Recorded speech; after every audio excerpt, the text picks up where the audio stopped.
chers amis. En attendant, nous accueillons Valérie au 39-21. Bonsoir Valérie. Bonsoir. Bonsoir, merci d'être là sur Europe 1 ce soir. Vous nous appelez d'où Valérie ? De Meurthe-et-Moselle. De Meurthe-et-Moselle, d'accord. Alors, dites-moi ce qui vous amène, Valérie. Moi, je vous appelais juste pour partager partie de mon parcours de vie, quoi. Oui. Voilà. Vous voulez commencer par où exactement ? Je vais commencer par le début, quoi, parce qu'en plus c'est très très très compliqué, donc je veux être plus clair, précis, et puis voilà, que ce soit pour tout le monde plus. Je vais essayer de simplifier au mieux et puis d'être le plus clair possible, quoi. Bah écoutez, on va. C'est très très très très très compliqué. D'accord. Donc je ne veux pas que tout le monde perde le fil et. Alors vous me permettrez, à chaque fois que je ne saisirai pas quelque chose ou que j'aurai besoin d'une précision, je me permettrai de vous poser des questions pour que justement tout le monde comprenne, d'accord ? Oui. Parce qu'un parcours de vie, c'est bien évidemment long, si c'est toute une vie. Alors, ce parcours, vous voulez le faire... je vais synthétiser, parce que sinon... D'accord. On va monopoliser la parole pendant 3 heures. Non, mais on prend notre temps de toute façon, Valérie. Alors, vous avez 52 ans et vous voulez prendre ce parcours de vie à partir de quand ? Depuis que je m'en souviens, c'est-à-dire vers 5 ans et demi, en dernière année de maternelle. Avant, je me souviens pas, donc d'accord. On va commencer comme ça, parce que sinon... D'accord. Mais écoutez, je vous écoute. Donc, vers 5 ans et demi, la dernière année de maternelle, ce dont je me souviens, c'est que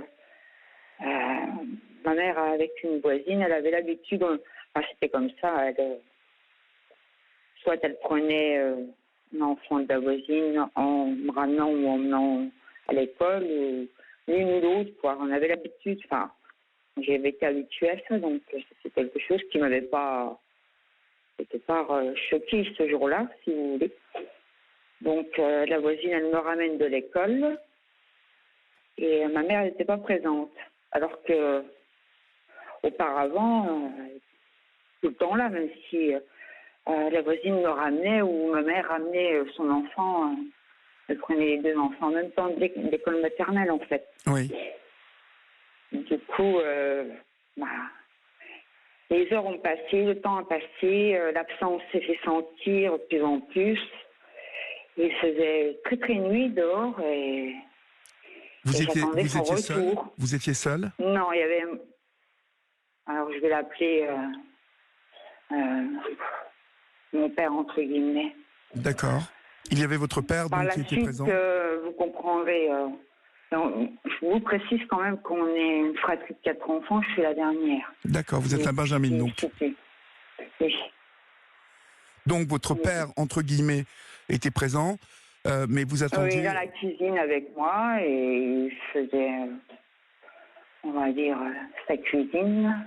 Oui. Et puis les heures, j'étais petite, je ne me rappelle pas le temps, mais le temps, en fait, si vous voulez, il y avait quelque chose qui n'allait pas parce que le temps me semblait tellement long, la nuit tombait, il faisait nuit noire, nuit dehors. Et voilà, quelque chose me disait qu'il y avait quelque chose qui n'était pas normal. Du coup, j'attendais ma mère derrière la vitre, collée au carreau. Et après, j'ai vu les phares d'une voiture et ma mère descendre de la voiture et rentrer. Oui. Puis, il y avait comme une chape de plomb. Quand elle est rentrée, il y avait une atmosphère, je ne pourrais pas vous décrire tellement elle était lourde. Ils ne se sont pas parlé et ma mère n'a pas vu que j'étais là, en fait. Donc, elle ne s'est pas aperçue que j'étais présente. Et, mes frères et sœurs étaient avec les grands-parents maternels, donc moi j'étais toute seule avec lui, quoi. D'accord. Dans la maison. Vous suivez jusque-là ? Oui, je vous suis très bien. Donc votre maman arrive, il ne s'adresse pas la parole et l'atmosphère... Elle ne me voit pas, je pense. Je pense qu'elle ne voit pas que je suis là. D'accord. Ou alors elle pensait que j'étais pas là. Oui. Mhm. Donc peut-être qu'elle se disait que sa mère avait pris les 4 gosses, quoi. D'accord. Et Et, donc, elle va se coucher directement ou qu'est-ce qu'elle fait? oui. Et moi, je vais me coucher, mais je n'ai pas mangé, rien, mais je vais me coucher. D'accord. Et puis, le lendemain, un semblant de vie reprend, quoi. Dans des formes d'habitude qu'on avait auparavant. Et du coup, je ne sais pas si ma mère, elle était déjà malade avant. Je ne pourrais pas vous dire. Je ne me souviens pas d'avant mes 5 ans et demi, donc je ne sais pas. Ce que je sais, c'est que ma mère souffrait de maux de tête importants et qu'elle prenait des cachets et qu'elle se mettait même du Synthol sur la tête tellement elle souffrait. Donc, D'accord. Mhm. mais moi, j'ai que connaissance de ça que à ce moment-là, peut-être qu'elle était déjà malade avant et que on est dans les années 70, donc dans les années 70, on ne traite pas le cancer comme on le traite aujourd'hui, quoi. Mhm. Et du coup, c'est passé peut-être 1 an et demi, 2 ans, et ils ont découvert une tumeur au cerveau. Une tumeur au cerveau. D'accord. Et elle a été opérée, et elle est restée dans le coma, dans un état végétatif. Après, quand elle s'est réveillée, elle était tétraplégique. Tétraplégique. Oui. Mhm. Elle a passé 5-6 ans comme ça à l'hôpital. Un peu comme Vincent Lambert, quoi. Mhm. Et donc, vous vous êtes retrouvée là, quand elle a été hospitalisée, vous vous êtes retrouvée toute seule avec votre père, entre guillemets, et vos frères et sœurs qui sont revenus quand même, à un moment? Oui, oui, ils sont revenus, mais en fait, les grands-parents maternels étaient omniprésents pour eux, quoi. Et moi, j'avais l'impression qu'il y avait quelque chose, en fait, qui collait pas. Euh, J'avais un sentiment que c'était pas mon père. Je sais pas pourquoi. En fait, je savais pas comment l'expliquer. Oui, oui. Même aujourd'hui, je lui dis que c'est bizarre, hein, mais je sais pas comment l'expliquer. Comme si on me l'avait dit, mais personne me l'a dit, quoi. Oui, Il y oui. avait... Mhm. Je sais pas si vous comprenez ça, mais Mais enfin si, si, moi, si, si, si, je comprends parfaitement que vous ayez eu longtemps cette sensation que ça n'était pas votre père, personne ne vous l'avait dit, mais c'était quelque chose c'était une intuition, en tout cas un sentiment très fort, visiblement.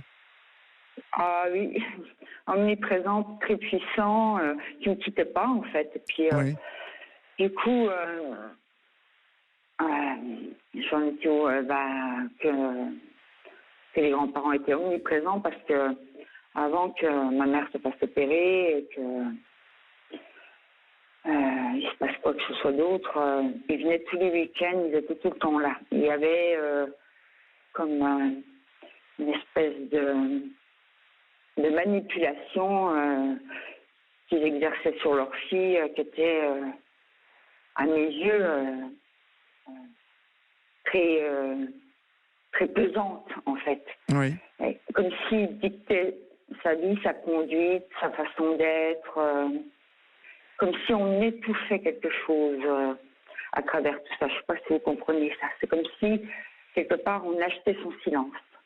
Il y avait quelque chose de cet ordre-là. d'accord.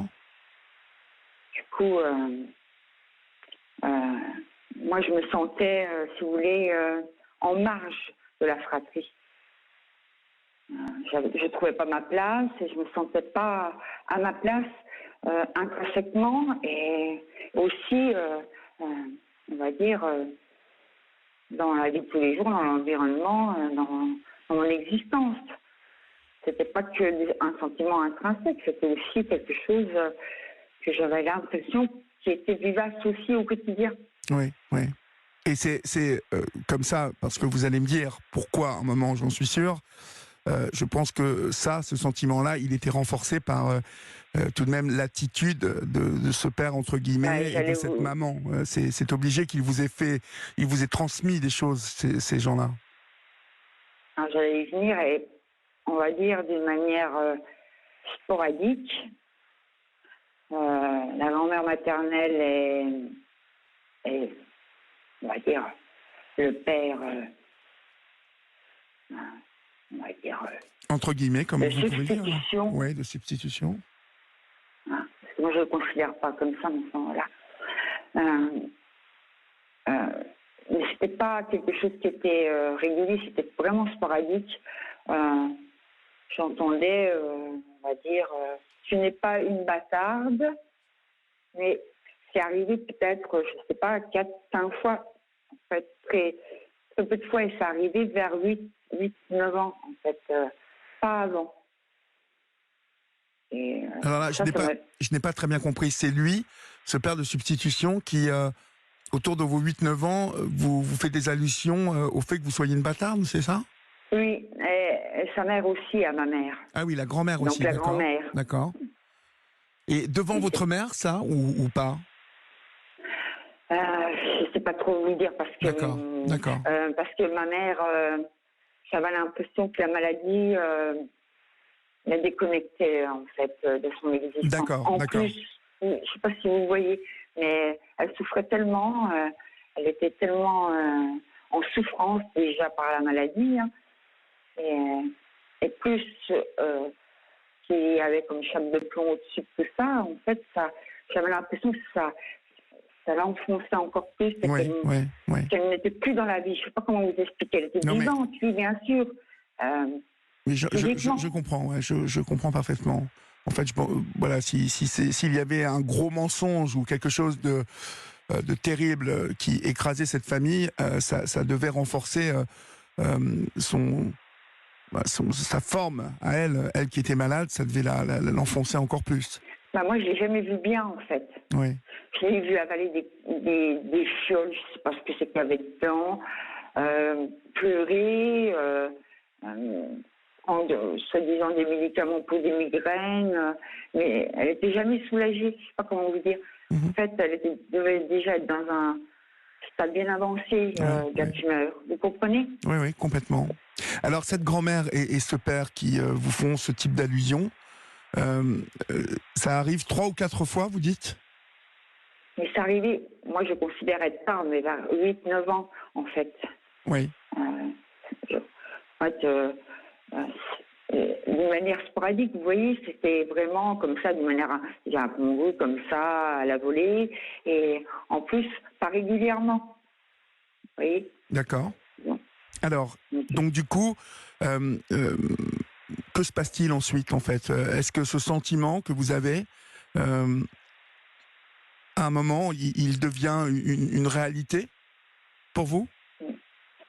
Bah, de toute façon, ça a toujours été une réalité pour moi, mais sauf que moi, je voulais la preuve. Oui. Donc, j'ai passé des décennies à courir après la preuve, si vous voulez. Donc, du coup, quoi que je dise, quoi que je fasse, en faisant en sorte de me faire taire. J'allais sur des terrains mouvants auxquels je ne voulais pas que j'aille. Et si je voulais trop la ramener, je le payerais d'une manière ou d'une autre, de toute façon. Et en fait, j'ai jamais pu renoncer au fait de savoir, parce que j'avais l'impression d'être comme scindée quelque part. Il y avait une partie de moi qui ne se sentait pas à sa place, si vous voulez. Oui. Et une autre partie de moi qui me disait mais c'est pour ça que tu ne te sens pas à ta place. C'est parce que, quelque part, il y a un secret qui... Ouais. Vous voyez ce que je veux dire? Oui, oui, complètement. Si vous pouvez comprendre. Si, je comprends que vous, profondément, vous saviez qu'il y avait quelque chose, un mensonge, quelque chose qu'on vous cachait et qui en même temps vous brisait quelque part. Ouais. Mais vous aviez cette certitude, mais vous n'aviez pas la preuve. Je comprends parfaitement ce sentiment. Cette preuve, elle vient dans quel contexte et comment? Et qu'est-ce qu'elle vous révèle exactement, Valérie? Du coup, ça m'a révélé que c'est pas mon père, mais du coup, j'ai passé des décennies du côté... en fait, si j'avais eu cette preuve-là très tôt, j'aurais coupé les ponts avec eux. Mais je ne sais pas comment vous expliquer autrement que j'étais obligée par la vérité. Il me la fallait. Oui. Et c'était plus fort que moi. En fait, ils étaient toxiques, nocifs. pour moi, mais pour autant, j'étais persuadée au fond de moi que pour Pour vous libérer, il vous débarrasser, fallait la vérité. il me fallait la vérité. Pour vous libérer. C'est terrible ce que je vous dis, hein, parce que j'ai passé des décennies à leur courir après, à chercher la vérité, à tout fouiller. Des décennies. Des décennies. Et à chaque fois que je me heurtais à des conflits, parce que ça partait en conflit, hein, parce que si j'allais sur le terrain là, il fallait pas que j'y aille. Donc forcément, on voulait me faire taire, que ce soit la grand-mère ou que ce soit lui. Et lui, si vous voulez, pour me faire taire, comme on a été élevé dans un contexte d'extrême violence, eh ben, il m'attrapait par le callback, puis il voulait me mettre des coups de poing à chaque fois. Donc il partait dans des situations tellement extrêmes que, si vous voulez, je marchais sur des œufs. Parce que je ne voulais pas qu'il me touche, parce que je n'accepte pas qu'on me lève la main dessus. Mais, vous étiez dans quel type de milieu, Valérie? Dans quel type de milieu? Ouvrier? Ouvrier, d'accord. D'accord. Vous dites des décennies, donc quel type de questions et sur quel type de terrain vous alliez lorsque vous dites dès que j'allais un peu trop loin? Pardon? J'ai tout essayé. Vous avez tout essayé, mais il y avait bien quelque chose. La délicatesse, la gentillesse, arriver avec des questions bien précises. J'ai tout essayé. Franchement, j'étais sur tous les terrains pendant ces décennies. Et quand j'allais trop loin avec lui, si vous voulez, alors il était ironique, cynique, c'était toujours tu m'intéresses. Quand elle en a marre, elle arrêtera avec toutes ces questions. Il attendait que ça passe. Et puis si j'avais, par exemple, un mot qui ne lui convenait pas ou j'allais trop loin, eh ben, il m'attrapait par les vêtements et il voulait me taper dessus. Et son poing était presque aussi gros que ma tête, seulement qu'il avait un énorme poing. Il faisait 100 kilos. Hein. Il m'aurait mis encore un coup de poing, j'aurais valsé. On va faire une petite pause, si vous le voulez bien, Valérie, et on se retrouve juste après pour que vous nous disiez comment et dans quelles circonstances vous apprenez la vérité et surtout quelle vérité. Mais on se retrouve dans quelques instants. Vous restez avec moi, d'accord? D'accord. À tout de suite. À tout de suite.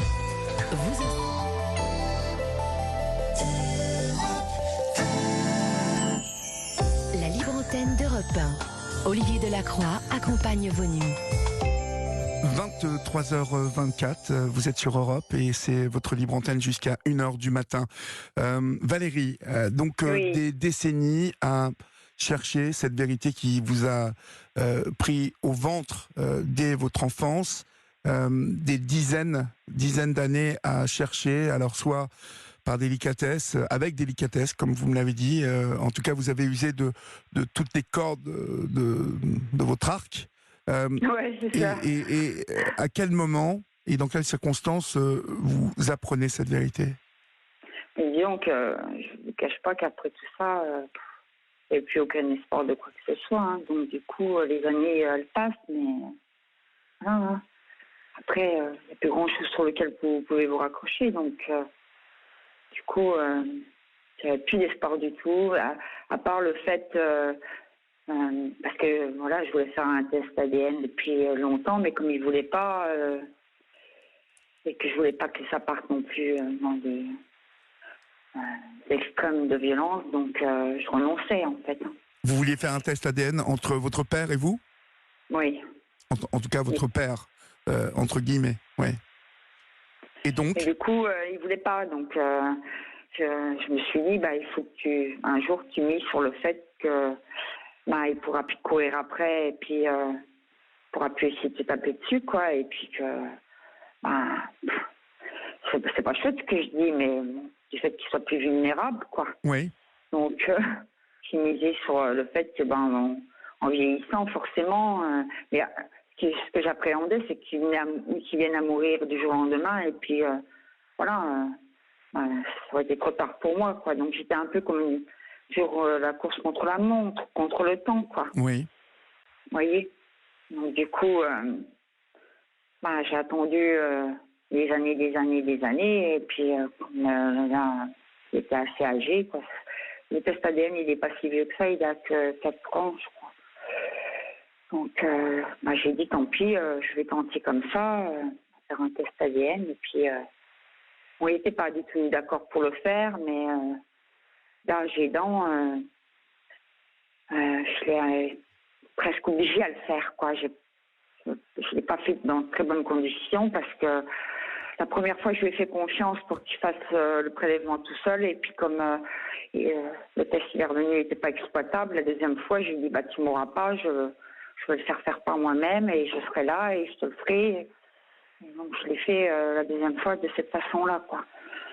Un peu, je l'ai obligé, je l'ai mis au pied du mur et je l'ai forcé. C'est pas quelque chose dont je suis fière, mais je l'ai fait dans les conditions là, quoi.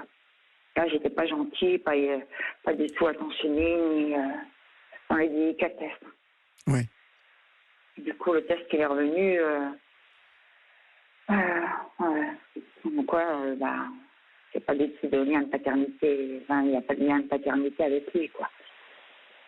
Donc, ça a été un premier soulagement.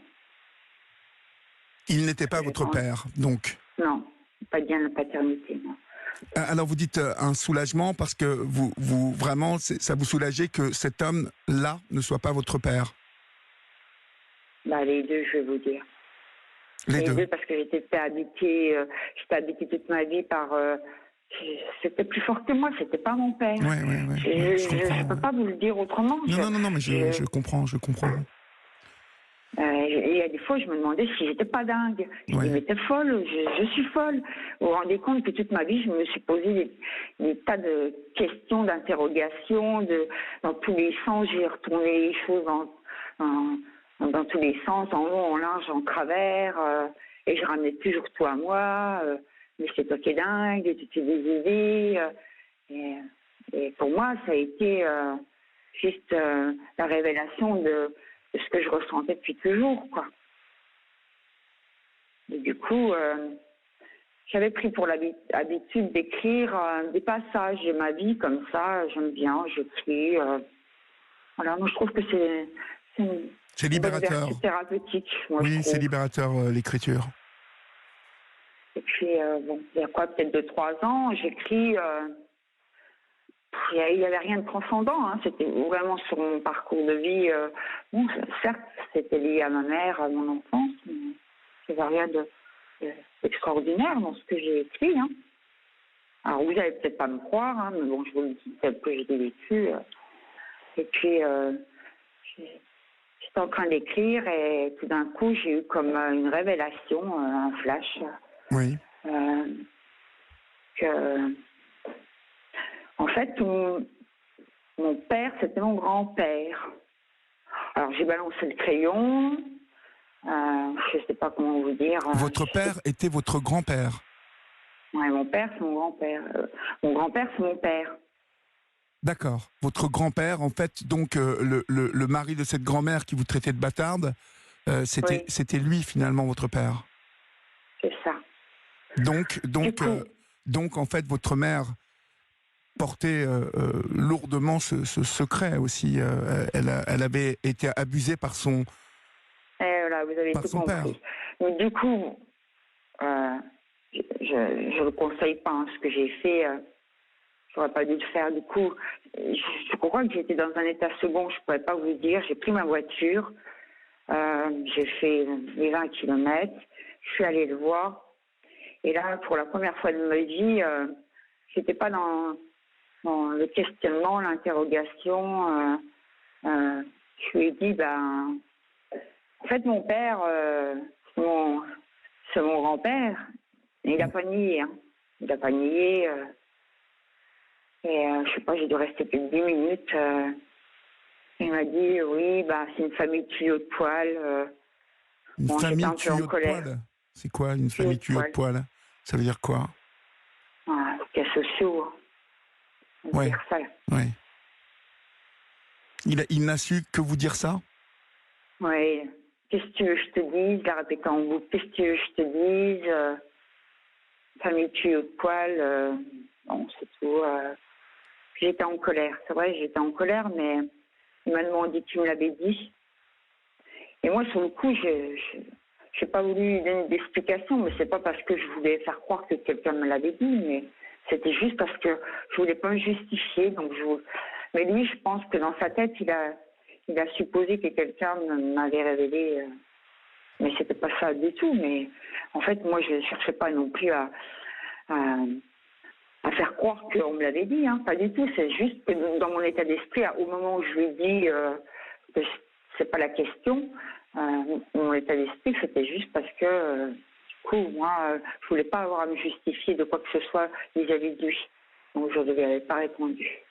Oui, et puis je vais vous dire, je pense que ça, c'est encore un mensonge supplémentaire que peut-être lui a essayé de vous faire croire, mais personne ne vous avait rien dit. Et si on vous avait dit quelque chose, il l'aurait su, hein. Et puis vous seriez venu le trouver bien avant. Donc cet homme, au-delà d'être un monstre, c'était un lâche. C'est un lâche.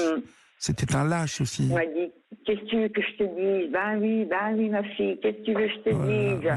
Ça m'énervait. J'étais en colère. Mais j'avais pas une colère, j'avais l'impression d'avoir une colère retenue. J'avais pas une colère explosive, en fait. Tant mieux, vous ne lui avez pas offert ça, déjà. Parce qu'une colère... Quand il m'a dit, qui c'est qui te l'a dit? Mais sur le coup, je ne disais pas, c'est pas la question, je lui ai dit, c'est pas la question, mais c'était pas pour lui dire, non, je veux pas te dire qui c'est qui me l'a dit ou pas dit, ou je veux pas me justifier, en fait. Je voulais pas lui dire, écoute, non, c'est pas ça, nanani, nana. J'ai pas voulu rentrer dans une justification, en fait, mais c'était pas pour faire croire que, j'arrive, hypothétiquement, je vais faire croire que je sais qu'on me l'a dit, mais non, je vous assure que non. Moi, dans ma tête, je voulais pas lui rendre de compte. Je sais pas comment vous dire. Je n'avais pas à lui dire quoi que ce soit. C'est tout. Et après, je suis repartie. Je sais pas comment je me suis rendue chez lui. Je sais pas comment je suis repartie. J'aurais vu une vache au milieu de la route. Je sais même pas si je m'en souviendrai. En fait, j'avais l'impression d'être hypnotisée, en fait. L'aller et le retour. Je dirais que j'étais dans un état second quand j'ai fait ça. Je sais pas comment vous expliquer autrement. Vous étiez sans doute dans un état second, Valérie. C'est obligé. Mais je ne conseille pas de faire ça parce que pour conduire, c'est pas l'idéal. Vous aviez fait votre vie quand même. Vous étiez... Ah non, ça m'a détruit toute ma vie. Ah ouais. Mais bon, je vous appelais pas pour ça. Je vais vous dire mon sentiment. Mon sentiment, il est que quelquefois, on peut porter ça toute sa vie, être mal, sans savoir pourquoi on va mal. Aussi, on peut être comme moi, dans l'interrogation, se questionner sur ses origines et ne jamais avoir de réponse. Et peut-être... Voilà, je reste humble. Hein. Peut-être qu'à travers mon parcours, quelqu'un pourra se reconnaître et tout d'un coup... Mais vous m'avez dit, Valérie, et merci pour ce témoignage, parce que j'entends combien c'est difficile aussi pour vous d'évoquer cela, mais merci pour cette pensée, parce que quand on a vécu cela, c'est bien lourd à porter, évidemment. Mais vous m'avez dit que lorsque vous aviez eu la révélation que ce père, entre guillemets, dont vous me parliez au début de votre témoignage, ça vous avait soulagé, au final, de savoir qu'il n'était pas votre père. Est-ce que lorsque vous conduisez là vite chez ce grand-père et qu'il... Je n'ai pas conduit vite, hein, honnêtement. Ce que je regrette, c'est ma conduite en état second. Parce que je me suis dit que... je m'en fous, je me suis remise en danger. Moi, c'était pas... Mais je ne conseille pas de le faire. En même temps, je me suis pas posé de questions. Je le reconnais, je me suis pas dit pourquoi tu prends ta voiture. Je l'ai fait automatiquement, mécaniquement en fait.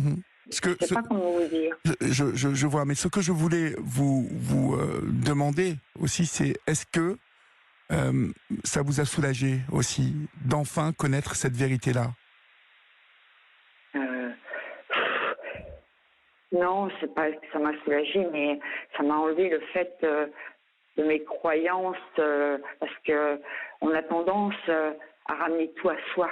Et quand on trouve pas la solution aux énigmes, on se dit, bah, c'est nous qui déconnons, on est dingues, on fait des films, on s'abuse, voilà, on est dans une espèce toujours de pensée hypothétique où quelque part, voilà, On est tout le temps empoisonné. en train de supputer des idées, oui, peut-être que ci, peut-être que ça, et puis ci, et puis ça, et tatati, et tatata. Et au bout d'un moment, eh ben, quand vous n'avez pas de solution, vous tournez en rond. Eh ben, vous vous dites, c'est bien folle, ma pauvre fille, hein. C'est toi qui dois être dingue, hein. Oui, puis J'imagine que c'est pas ton père, mais ça se trouve. c'est quelque chose qui empoisonne, ça, le fait de tout le temps se dire mais il y a un mensonge là et je ne connais pas la vérité, et est-ce que je suis fou, est-ce que oui, c'est quelque Je chose. disais tout le temps, je suis folle, je me disais tout le temps que j'étais folle. J'étais folle, quoi, pourquoi? Puis excusez-moi, mais j'arrive pas, là j'ai toujours pas la réponse à mon énigme, hein. Personne ne m'a rien dit, et je trouve que c'est étrange, je sais pas d'où ça sort. En fait, il y a quelque chose, quelque part, qui me dépasse, en fait. Oui. C'est pas comme si on était venu me dire, tu sais, il y a peut-être un problème là dans tes origines. Mais là, c'est pas le cas, vous voyez. Et ça s'est passé il y a combien de temps, ça, cette vérité-là? C'était il y a combien de temps que vous avez enfin su? Le premier test, je crois que c'est 2015. Et le deuxième, il doit être 2 ans après. Mais en fait, si vous voulez, dans le premier, moi, j'étais partie dans l'idée, en fait, ça y est, hop, hein, ça y est, c'est terminé. Enfin, j'ai résolu l'énigme. Hein, je suis arrivée au bout. Et pour moi, dans ma tête, si vous voulez, c'était une page de tournée, quoi, quelque part. Hein. J'en demandais pas plus, si vous voulez. Je ne m'attendais pas à on va dire, ce rebond inattendu, vraiment, comme ça, d'une manière fortuite, comme ça, qui m'est... Bon, après, je reconnais peut-être que c'est moi, en écrivant mon histoire personnelle, parce que j'écris, enfin, j'aime bien. J'écris comme ça, des tranches de ma vie, comme ça. Non, mais c'est cette vertu thérapeutique. Alors c'est cette révélation, en fait. Et cette révélation, elle a lieu combien d'années après ce test? La deuxième? Oui. 2 ans. 2 ans. Donc ça veut dire en 2017. C'est ça. Donc ça veut dire que cela fait 3 ans que... Moi, je disais 4 ans, mais vous voyez, oui, ça fait... Bon, après, le temps passe, je sais plus, moi, mais oui, ça fait 3 ans. Et j'ai envie de vous demander, bien évidemment, avant qu'on se quitte, de comment est-ce que vous allez maintenant que vous avez parcouru ce chemin-là, que vous êtes arrivé au bout de la vérité, que vous avez enfin vous vous êtes prouvé que vous aviez raison, quoi. Et ça, c'est important, je pense, pour un être humain de savoir que toutes ces intuitions, tout ce poison qu'il a eu là, dans le ventre, et qu'en fait, c'était pas du cinéma, c'était la réalité, que vous aviez raison. Ça a eu obligatoirement un impact sur votre vie, ça. Oui, ça a brisé toute ma vie, mais bon, si vous voulez, je me suis construite dans l'idée que il fallait pas que je me culpabilise, mais que je prenne mes responsabilités. En fait, je me suis élevée toute seule. Bon, à part quand ils se sont débarrassés de moi et qu'ils m'ont mis en foyer, j'avais 18 ans, mais elle a élevé les 3 autres. Enfin, je parle des grands-parents. Ils ont élevé. Parce que vos frères et sœurs étaient chez les grands-parents ce grand-père. Donc chez votre père biologique. Non, chez les grands-parents maternels. Maternelle. Ah donc c'est... Alors il a dû m'échapper quelque chose. C'est le père de votre père qui était votre père, au final? Non, je crois que non, il y avait quelque chose qui a dû vous échapper. En fait, est-ce que c'était le père de votre mère? Est-ce que c'est le père de votre mère qui a abusé les grands-parents maternels. D'accord, donc quand vous me dites que vos frères et sœurs ont été élevés par vos grands-parents maternels, donc ça veut dire que celui qui avait abusé de votre mère a élevé vos frères et sœurs? Exactement. D'accord. Non, mais je suis. Oui. Du coup, après, bon, ça aussi, vous voyez, j'étais la plus petite et elle a élevé les 3 et moi, j'ai été mise en foyer. Oui, c'est vraiment dégueulasse Comme ce qui vous est 18 ans. arrivé. Du Vraiment coup, si dégueulasse. vous voulez,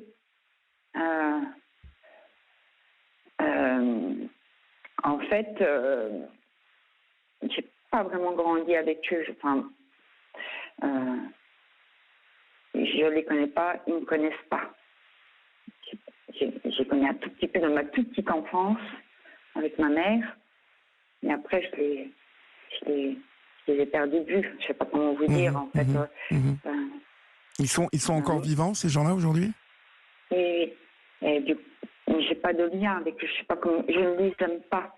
Oui, fait. non, mais C'est pas de ma faute. je comprends que vous ne les aimiez pas, mais est-ce que vous avez des rapports avec vos frères et sœurs? Non, je les aime pas. Non, c'est ça, ouais. J'ai pas de lien avec. Vous comprenez ça? Ouais. Ce sont des étrangers. Je ne les aime pas. Alors, c'est peut-être dur ce que je vais vous dire, mais je serais capable de leur dire je ne vous aime pas. Vous ne représentez rien pour moi. Oui, je comprends, mais je comprends parfaitement. Parce que eux, en fait, connaissaient le secret, à votre avis, où on les a mis eux aussi. Donc, vous leur en voulez. Et je comprends que vous leur en vouliez. Mais non, mais je ne les connais pas, je ne les aime pas. Je ne les connais pas et je ne veux pas les connaître. Je n'aime pas leur façon de fonctionner. Ils sont à l'identique des grands-parents. Ils ne me correspondent pas. Non, mais Valérie, quand je vous demande, vous me dites je ne les connais pas, ça veut dire que vous n'avez jamais été élevés. Pas de lien avec. Vous n'avez jamais été élevés ensemble. Vous ne vous connaissez pas du tout. Bah, petite enfance. Oui, c'est ça. Ma mère était là. D'accord. Mais donc, dès que votre mère n'a plus été là, et donc c'est-à-dire très jeune, ils sont partis, eux, chez les parents de votre mère. En fait, au tout départ, elle a squatté la maison, comme elle squattait déjà tous les week-ends la maison. Et après, quand maman elle était à l'hôpital, il y a eu une pugilat, comme il y a tout le temps, de toute façon, parce que c'était plus des conflits dans cette famille. Et ils sont repartis chez eux, qui étaient à distance à peu près d'un kilomètre. Et ils ont pris les 3 enfants et m'ont laissé. Donc aujourd'hui, vous ne savez pas si votre... en tout cas cet homme, parce que je n'ai même pas envie de l'appeler votre père biologique, parce que ça ne veut rien dire. Hein. Enfin si, ça veut dire quelque chose, mais... On lui ferait trop d'honneur à parler de lui comme ça. Il est encore vivant vous ne savez pas. Alors vous n'allez pas le croire, ce que je vais vous dire. Il est mort au mois de décembre, là, et j'ai encore pas intégré qu'il est mort. D'accord. Ouais. C'est bizarre, hein, ce que je veux dire. Autant j'ai, on va dire, couru après sa vie pour ne pas qu'il meure. C'est terrible ce que je veux dire. S'il mourait, tout s'arrêtait. Il n'y avait plus de l'opportunité de connaître la vérité. Et je courais après sa vie. Vous vous rendez compte? Je voulais le tenir vivant. Je ne sais pas si vous vous rendez compte de ça. C'est fou, j'ai tout fait pour le tenir vivant. Parce qu'il ne fallait pas qu'il meure. Et là qu'il est mort, je savais très bien qu'un jour il mourrait comme tout le monde. Hein. Et là, je travaille sur le fait, parce qu'il faut que je travaille ça, je travaille sur le fait d'intégrer qu'il soit mort. Parce que je n'ai encore pas intégré sa mort. Là, vous parlez de celui qui a joué votre père pendant toutes ces années. C'est ça. Et le grand-père. Parce que pour moi, ça doit être. Il est mort il y a longtemps, en fait. Mais. Pas si longtemps que ça, puisque en 2017, il était encore vivant, cet homme. Non. Là, le test que j'ai fait. Oui, vous avez fait parce que vous m'avez dit que c'était le grand-père qui vous disait qu'est-ce que tu veux que je te dise, qu'est-ce que tu veux que je te dise. Non, mais donc, du coup, c'est votre... D'accord, ok. Non, mais c'est parce qu'à un moment, vous me dites, j'ai pris ma voiture, j'ai eu une révélation et je suis allé chez mon grand-père qui était mon père. Et donc, du coup, nous, je pense qu'on a tous entendu comme ça en régie. Donc, les auditeurs ont pensé que vous étiez allé chez votre grand-père qui s'est révélé être votre père. Non, en fait, c'est votre père qui a fini par vous révéler la triste et lourde vérité. D'accord. Exactement. D'accord. Non, mais c'est très intéressant et bien évidemment. Et après, lui, à l'époque, on ne savait pas, bien sûr, hein, c'est pas comme maintenant, hein, je veux dire, voilà. Hein, savez pas l'enfant de qui pouvait être. Hein, Oui, vous avez une chance sur deux. Il faut quand même être honnête. On n'était pas dans les années 60, on n'était pas dans les années 2000. Hein. Donc, on va marquer une dernière pause, si vous le voulez bien, Valérie. On se retrouve dans quelques minutes, d'accord ? D'accord. À tout de suite. À tout de suite. Olivier Delacroix est à votre écoute sur Europe 1. 23h47 sur Europe 1, et c'est votre libre antenne jusqu'à 1h du matin. Valérie, on va conclure cet entretien. Vous disiez que vous n'aviez pas assimilé sa mort. Comment vous l'expliquez, ça ? Est-ce que c'est à force d'avoir couru toujours après sa vie qui fait que vous avez du mal à l'intégrer ? Ouais. Oui, j'arrive pas encore à l'acter, en fait, à l'intégrer. C'est pas acté chez moi. Si je dois, en fait, voilà, avoir des pensées sur ma vie, mon enfance, et je me dis, ah oui, c'est vrai, il est mort.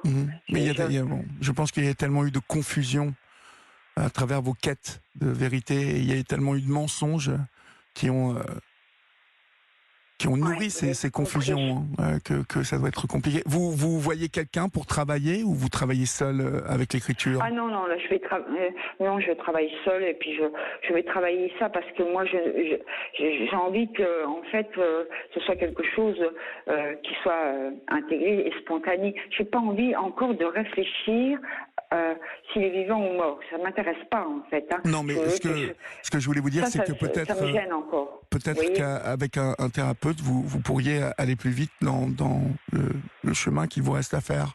Vous n'avez jamais eu cette envie de faire cette dernière partie de chemin avec un thérapeute qui vous aiderait à intégrer tout ça ?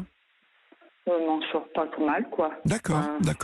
Je trouve que, il faut écouter tout ses ce que j'ai intuitions. traversé dans ma vie, je trouve que je m'en sors pas trop mal. Je suis pas en souffrance. Donc, voilà, quoi. Non, je trouve que ça va. D'accord. Franchement, je vais pas à me plaindre. Hein. Je pense que bien d'autres personnes ne se seraient pas relevées avec tout ce que j'ai traversé dans ma vie. Non, je ne veux pas me plaindre. Sauf que j'ai conscience de ce qui est quelque part un peu quelque part handicapant, et j'ai pour principe de toujours me dire que il faut pas laisser les choses en suspens, il faut les régler, c'est important. Donc je m'y attelle, parce que pour moi c'est pas grand chose par rapport à tout ce que j'ai pu traverser. Mais c'est important. Oui, c'est important. C'est ce que j'allais vous dire. C'est important que vous fassiez cette dernière étape. Merci beaucoup. J'ai dû m'occuper de ces obsèques, donc si vous voulez, voilà. Et quelquefois, je me suis dit, ah oui, c'est vrai, il est mort, il faut que je règle aussi ça, quoi. Des petites interrogations comme ça, quoi. Voilà. Merci beaucoup, Valérie, pour votre témoignage ce soir sur l'antenne d'Europe 1. Je vous souhaite bien évidemment plein de courage pour cette dernière étape. Et puis, encore une fois, oui, vous pouvez dire que vous êtes une femme courageuse et une femme qui a su rester debout face à tout ça, parce que ça fait beaucoup.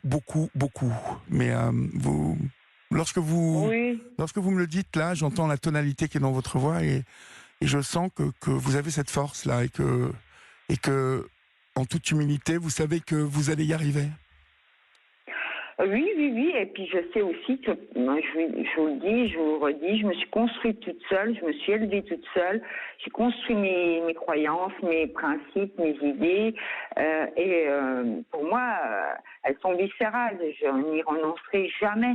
Jamais, je suis ce que je suis parce que je me suis auto-inculqué mes propres valeurs, et j'y tiens comme la prunelle de mes yeux. Donc, du coup, il est vrai que je crois qu'il faut aussi rester fidèle à ses idées, à ses principes, à ses croyances. Donc, moi, mes croyances, c'est, je reste convaincue qu'on n'est pas obligé d'aimer sa famille, je reste convaincue qu'on ne doit rien à personne, que même à ses propres parents, que quelque part, on n'est pas tous égaux, malheureusement, pas tous originaires d'une famille bienveillante et aimante. Non, on doit composer avec tout ça. Complètement. Et on la choisit pas, cette famille, vous avez raison.